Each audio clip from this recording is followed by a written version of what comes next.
You can't be serious, Dad, I said, my voice trembling as I stared at him across his massive mahogany desk. My father leaned back in his leather chair, calm and composed as always, and let out a slow exhale. This is not up for discussion, Catherine, he said, setting his cigar in the ashtray like the conversation was already over. My fists clenched at my sides, but I refused to back down. So that's it? I asked, my words sharp. You'd rather hand everything over to Grant, someone who doesn't even care, than let me prove myself? All because I'm a woman? He didn't even flinch. This firm is for your brother to manage, Catherine, he said firmly. You've done well with your education, and you'll make a fine wife one day, but this is not your place. My name is Catherine Mercer. I'm 26 years old, a Harvard-educated lawyer, and the daughter of Henry Mercer, owner of Mercer and Associates, one of the most powerful law firms in Dallas. My entire life has been about proving myself, excelling in school, debating my way to the top, graduating with honors, so I could follow in my father's footsteps. But standing there in his office, surrounded by the smell of leather and cigars, I felt my world shift. It didn't matter how hard I worked or how much I loved the law. To him, I was just his daughter, someone who was supposed to marry well and stay out of the way. I looked him straight in the eye, my voice steadier now. Grant doesn't care about this firm, Dad. He's reckless, he barely scraped through community college, and he has no idea how to run a business. You know that as well as I do. My father sighed, rubbing his temple like I was the one being unreasonable. Grant will learn. He's my son, Catherine. It's his birthright to take over Mercer and Associates. And you, he paused, his voice softening just slightly. You have other options. A future that doesn't involve the stress of running a firm. I'm protecting you. I felt a bitter laugh escape my lips. Protecting me? I said, shaking my head. You're not protecting me, Dad. You're holding me back. I've earned this. I've worked harder than anyone, including Grant, and you know it. But you won't even give me a chance because you're too stuck in your ways to see what I'm capable of. His expression hardened, and I knew I'd pushed too far. That's enough, Catherine, he said, his voice sharp. We're done here.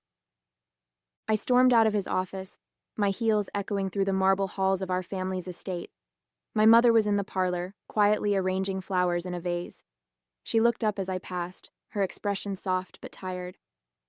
Catherine, she said gently. What happened?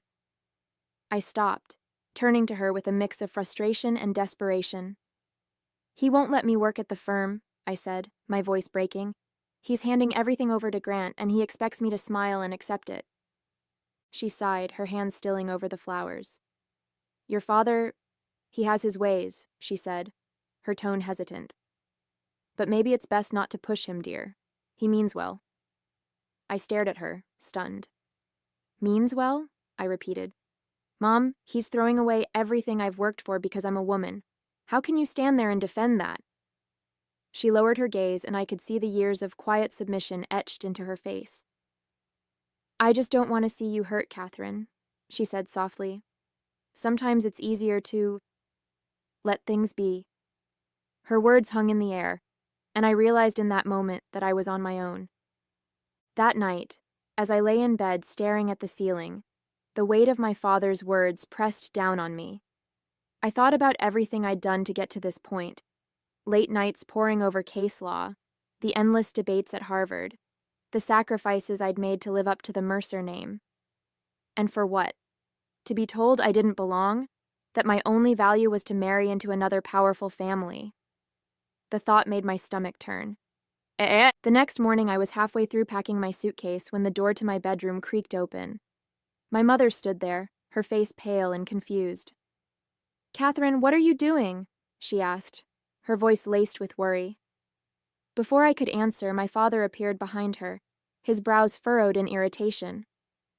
What's all this? He demanded, stepping into the room. Where do you think you're going? Grant showed up last, leaning casually against the doorframe, still in his robe. Packing for a vacation, sis? He asked with a smirk. I snapped the suitcase shut and stood tall, facing them all. I'm leaving, I said simply, Since I'm not welcome at the firm and apparently don't belong in this family's plans, I'm going to find a place where I do.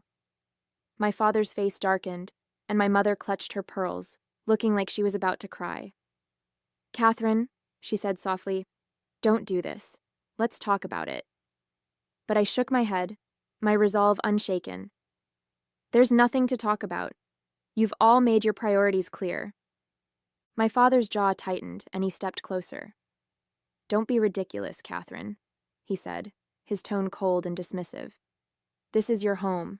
Where else would you go? And for what? To make some sort of point?" I met his gaze without flinching. "Yes, Dad," I said firmly. "To make a point. That I'm worth more than being pushed aside for someone who hasn't earned a damn thing.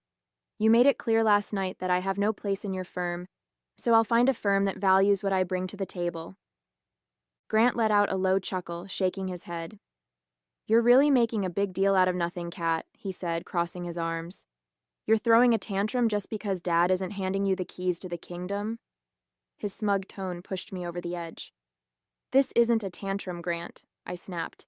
"It's me taking control of my life, something you've never had to do because everything's been handed to you." My father raised a hand, silencing us both. "Enough," he said sternly. "Catherine, you're not leaving. You belong here with your family." I shook my head, picking up my suitcase.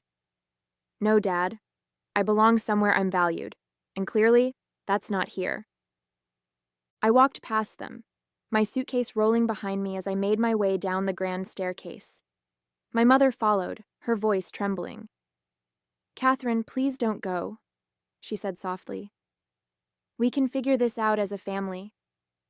I stopped at the base of the stairs and turned to look at her, the woman who had spent her life swallowing her own voice to keep the peace. "Mom," I said gently, "I love you, but I can't keep pretending that things will change if I stay. They won't."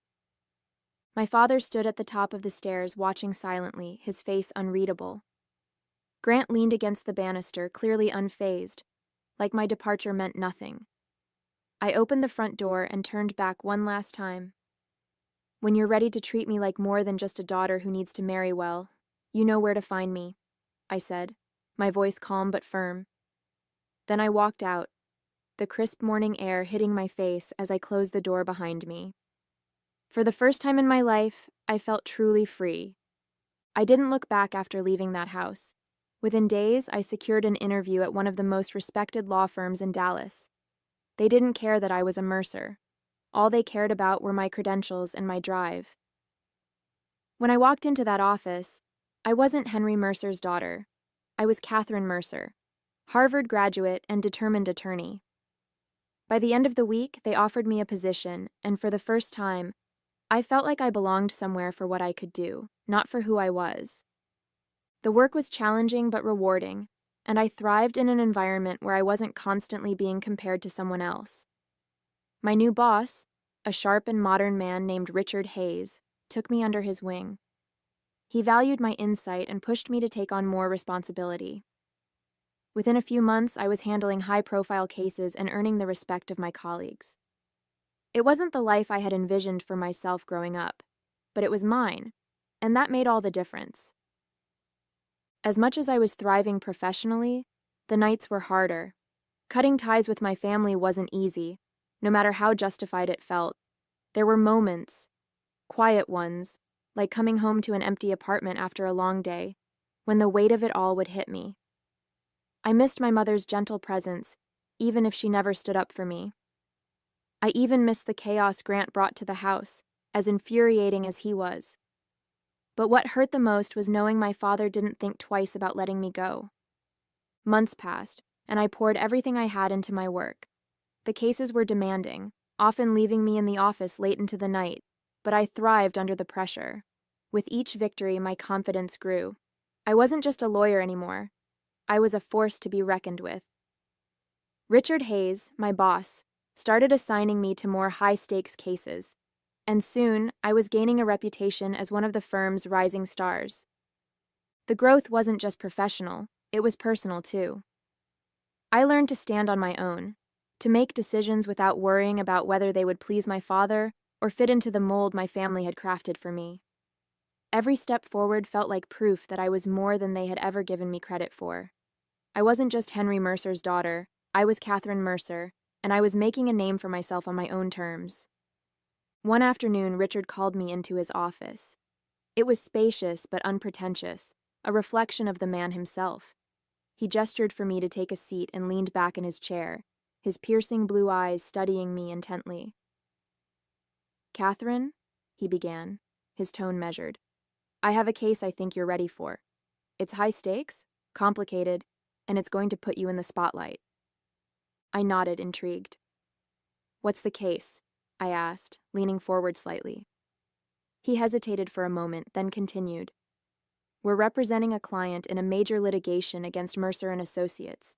They're suing your father's firm for negligence in a contract dispute. The stakes are enormous and the case is gaining attention." He paused, watching my reaction closely. The words hit me like a ton of bricks. My stomach tightened, and for a moment, I couldn't speak. "You want me to represent someone suing my father's firm?" I finally said, my voice steadier than I felt. Richard nodded. "I know it's personal, Catherine, but that's exactly why I want you on this. You know how Mercer and Associates operates, and you're one of the sharpest lawyers we have. If anyone can win this case, it's you." I took a deep breath, trying to process what he was asking. "Richard," I said slowly, "you realize what this could mean for me, personally and professionally. This isn't just another case. It's my family." He leaned forward, resting his elbows on the desk. "I understand that," he said firmly. "But this is your chance to show what you're capable of, to take on the people who underestimated you and prove them wrong. Think about it, Catherine. This could be the defining case of your career." I sat back in the chair, the weight of the offer settling heavily on my shoulders. "This is a lot to take in," I said, my voice quieter now. Richard nodded, his expression understanding. "I don't expect you to decide right here and now. It's a big ask, Catherine, and I know how personal this is for you." I met his gaze, grateful for his patience. "Would it be all right if I sleep on it?" I asked, my tone more measured. "I need to think about how this could affect everything. Not just my career, but—" I trailed off, unsure how to finish the sentence.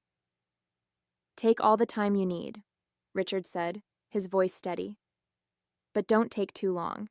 We need to move fast on this, and I want you on the team. Let me know by the end of the day tomorrow." That night, I couldn't sleep. I lay in bed, staring at the ceiling, my mind racing with everything at stake. Taking the case meant going up against my father, the man who had dismissed me and handed everything to Grant without a second thought. It also meant going head-to-head with my family's legacy, the name that had opened so many doors for me, even as it closed others. But it also meant proving, once and for all, that I could stand on my own, even if it meant burning the last remaining bridge to my family. For 2 days, I went back and forth, weighing the risks and rewards. I thought about my father's cold dismissal of everything I'd worked for, about my mother's quiet resignation, and about Grant's smug sense of entitlement. But I also thought about the chance to show everyone, that I wasn't just Henry Mercer's daughter. By the end of the second day, I made up my mind. I walked into Richard's office the next morning, my shoulders squared and my voice steady. "I'll take the case," I said simply. His face lit up with approval. "I knew you would," he said with a grin. "Now let's get to work." The day of the first litigation proceeding arrived, and the tension in the air was palpable as I entered the courtroom. I clutched my briefcase tightly, my heels clicking against the polished floor with every step. My client walked beside me, confident in my abilities, but all I could think about was the moment I knew was coming. As I approached the front of the courtroom, I saw them, my father and Grant, sitting at the opposing table. Their faces turned toward me, and as soon as our eyes met, I felt their shock hit like a tidal wave. My father's jaw tightened, his eyes narrowing as recognition dawned. Grant's mouth fell open slightly, before he quickly masked his surprise with a smug smirk, though I could see the unease in his expression. I set my briefcase on the table and met their stares head-on. I wasn't going to look away or falter. I was here to do a job, and nothing, not their surprise, not their disapproval, was going to throw me off. For a brief moment, my father's gaze softened, but he quickly composed himself, leaning over to whisper something to Grant. I didn't care what he said. I was ready. As the proceedings began, I slipped into my role seamlessly. Every motion, every argument, every document I presented was executed with precision. I kept my tone calm, my demeanor collected, and my focus solely on the case. When the judge addressed me, I responded with confidence, never faltering under the weight of my father's presence or Grant's smug glances. I wasn't Catherine, the daughter or sister in that room. I was Catherine Mercer, attorney for the plaintiff, and I intended to win. Even when Grant fumbled through his arguments, clearly unprepared, I didn't let it show on my face. I treated him as I would any opposing counsel, with respect but zero leniency. Every time he misspoke or misrepresented a fact, I countered with clarity, backing up my points with solid evidence and case law. My father sat quietly for most of it, his expression unreadable, but I could feel his eyes on me. It didn't matter. I wasn't there to earn his approval anymore. I was there to do my job, and I was doing it well. After a few sessions, it became painfully obvious, at least for my father and Grant, that I was dominating the case. Every argument Grant brought to the table crumbled under the weight of my counterpoints. His inexperience was glaring, and my preparation left him scrambling for answers he didn't have. My father tried to step in once or twice, but even he couldn't salvage the damage Grant had done. The tide was turning fast, and everyone in the room knew it. By the fourth session, their side proposed a settlement. I could see the frustration etched into my father's face as their counsel approached mine with the terms. After a few back-and-forth adjustments, we agreed to a resolution that heavily favored my client. As the paperwork was signed, I caught my father glancing at me from across the room. He looked defeated, maybe even regretful. Grant, on the other hand, avoided my gaze entirely, staring at the table like a chastised schoolboy. I didn't say a word to either of them. My work here was done, and I had proven exactly what I'd set out to. Usually, when a session ended, I would stay behind to wrap up with my client and exchange pleasantries with the other lawyers.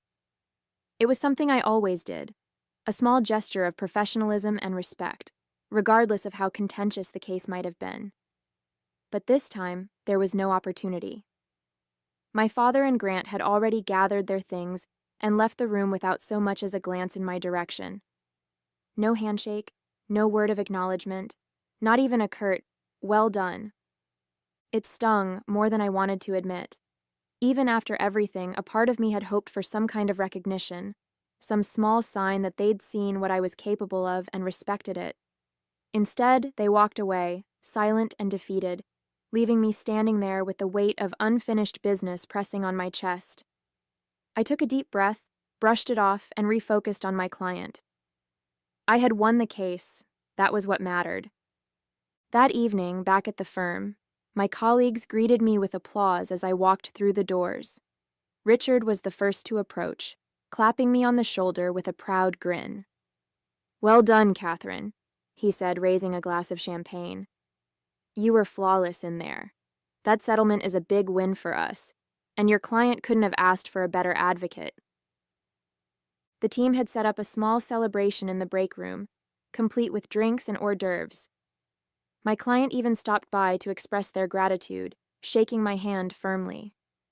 "You were incredible, Catherine," they said. "We couldn't have done this without you." For the first time that day, I let myself smile. Surrounded by people who valued me for my skills and hard work, I felt a sense of accomplishment that no words from my father or Grant could have given me. This was my victory, and I owned it. Later that night, alone in my apartment, the glow of the city lights filtered through the blinds as I sat by the window with a glass of wine. The adrenaline from the day had worn off, and in the quiet, my thoughts drifted back to my family. I replayed the courtroom moments in my head, the way my father's face tightened with every argument I made, the way Grant couldn't even look me in the eye when it was over, I had expected them to be angry or defensive, but the silence they left me with was harder to bear. For years, I had dreamed of earning my father's respect, of proving to him that I was worthy, not just of his name, but of a place in the firm I had once idolized. And now, even after winning a case against them, I wasn't sure what I had achieved. Did they finally see me for who I was, or was I just a reminder of their failure? The questions lingered, unanswered, as I stared out at the Dallas skyline, wondering if the ties I'd cut could ever truly be mended. The next morning, as I walked into the office, the usual buzz of conversation and ringing phones greeted me. I barely had time to settle in before Richard approached, a curious look on his face. "Catherine," he said, his tone cautious but warm. "Your father is here. He's waiting in your office." The words stopped me in my tracks. "My father?" I asked, trying to keep my expression neutral, though my stomach flipped. Richard nodded. "He came in about 20 minutes ago. Said he wanted to speak with you. Take your time. I'll hold your calls." I thanked him, though my mind was already racing as I made my way down the hall. When I opened the door to my office, there he was, Henry Mercer, sitting in the chair across from my desk, his hands clasped tightly in front of him. He looked up as I entered, his expression unreadable, though the slight furrow in his brow betrayed something. Regret, maybe? "Catherine," he said simply, his voice quieter than I'd ever heard it. I closed the door behind me, unsure of what to expect. "Dad," I replied, keeping my tone even. "What are you doing here?" He stood up slowly, brushing his hands down his suit jacket as though trying to steady himself. "I came here to talk," he said, his tone measured but serious. "To say some things I should have said already." I walked over to my desk, setting my bag down carefully. "All right," I said, folding my arms. "I'm listening." He hesitated, glancing out the window before turning back to me. "You were brilliant in that courtroom, Catherine," he began, his voice softening. "I've seen a lot of lawyers in my time, some of the best in the business, and what you did, it was remarkable. You were prepared, professional, and relentless. You left no doubt about who the better lawyer was." His words caught me off guard, but I kept my expression steady, waiting for him to continue. "I've spent so much of my life believing that legacy meant keeping things the way they used to be," he said, his voice tinged with regret. "That a son should take over what the father built. I thought I was doing the right thing, pushing Grant to step up, even when I knew deep down he wasn't ready, or willing." He ran a hand through his silver hair, sighing deeply. "But I see now that I've been wrong. You've worked harder than anyone, Catherine. You've earned everything you have, and I failed to recognize that. I failed you." I blinked, unsure how to respond. This was the man who had spent years dismissing my ambition, telling me to settle for a life that didn't match my dreams. And now he was standing here, admitting he was wrong. "Why now?" I finally asked, my voice steady but cautious. "Why are you telling me this now, after everything that's happened?"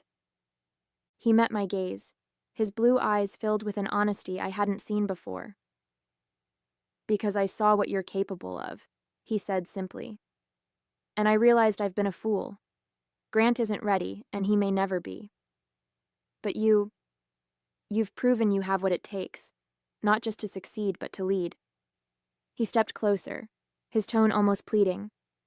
"Catherine, I'm asking you to come back, to take your rightful place at Mercer and Associates.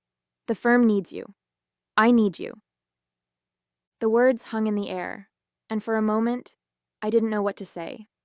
I had spent so long fighting for this moment, dreaming of hearing those words from him. But now that they were here, I wasn't sure if I wanted them. "What about Grant?" I asked finally. "What happens to him?" My father's face tightened, and he nodded slowly. "Grant will stay, but he'll take on a role more suited to his skills. This is about you, Catherine. It's about giving you what you've always deserved." I took a deep breath, letting his words settle for a moment. "I need time to think about this," I said finally, my voice calm but firm. "It's not something I can decide right away. A lot has happened, and I need a few days to figure out what's best for me. My father nodded, his expression serious but understanding. Of course, he said. Take all the time you need. I'm not asking for an answer today. I just needed to say my piece.